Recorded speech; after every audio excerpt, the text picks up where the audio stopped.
The Ukrainian President Volodymyr Zelensky says that his military's ongoing incursion into Russia's Kursk region is now holding down 50,000 Russian troops. Zelensky saying that the operation reduces Russia's ability to fight on the front line in Ukraine.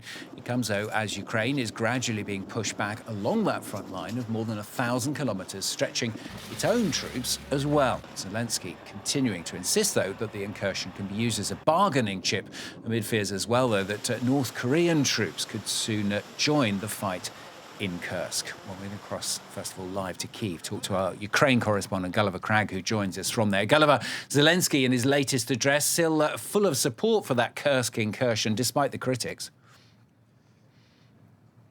Yes, absolutely. I mean, I think he must feel that that's the only thing he can do if they plan to carry on fighting in Kursk region. Among those 50,000, I believe the Ukrainians claim that there are already those 10,000 North Korean forces, though there are conflicting reports as to whether they've yet seen any action. Of course, among the Russians, there are members of the Buryat community who have Asian looks, and so they could easily be mistaken for North Koreans. The thing is that the Russians, although they've deployed large quantities of men and materiel to this effort to retake that part of Kursk region that Ukraine has occupied, they haven't deployed their best forces. Absolutely the contrary. The reports coming in are that the Russians are taking absolutely huge losses as their attempts to move towards that key town of Sudzha in that area are being fought back by the Ukrainians, and that they're fighting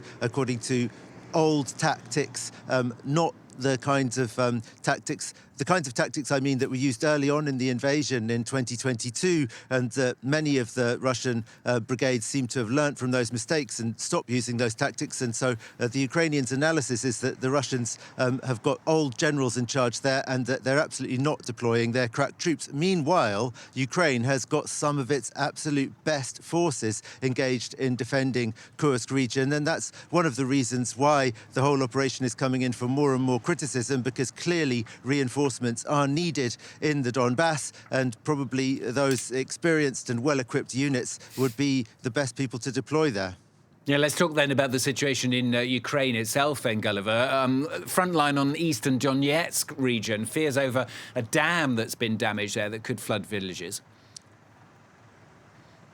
Yes, this is Kurakova. This is the key hotspot at the moment in Donbass. It's in the southern part of Donetsk region, currently still in Ukrainian hands, or at least most of it is, but the Russians have reached the eastern edge of the city, and also they're advancing to the south of it with a very real risk of surrounding it. Kurakova's got a coal-fired power plant, which is obviously out of action, decommissioned, has been for some time, and it's water supply comes from a reservoir that is held in by a small dam, which has apparently been damaged. We don't know how or by whom, but it means that the water level in the river west of there has risen significantly. There haven't been any reports of major flooding, though, as yet. This is not such a big reservoir. It's nothing like the scale of the Kakhovka reservoir and the hydroelectric power plant dam that was blown up there by the Russians in 2023.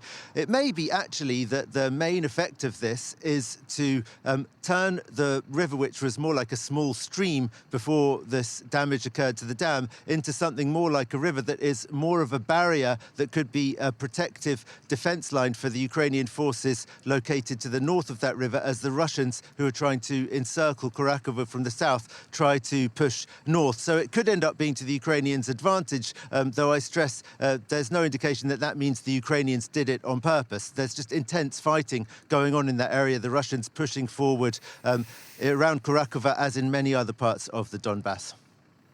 Gulliver, thanks very much. Gulliver Cragg joining us live there from Kyiv. Well, meanwhile,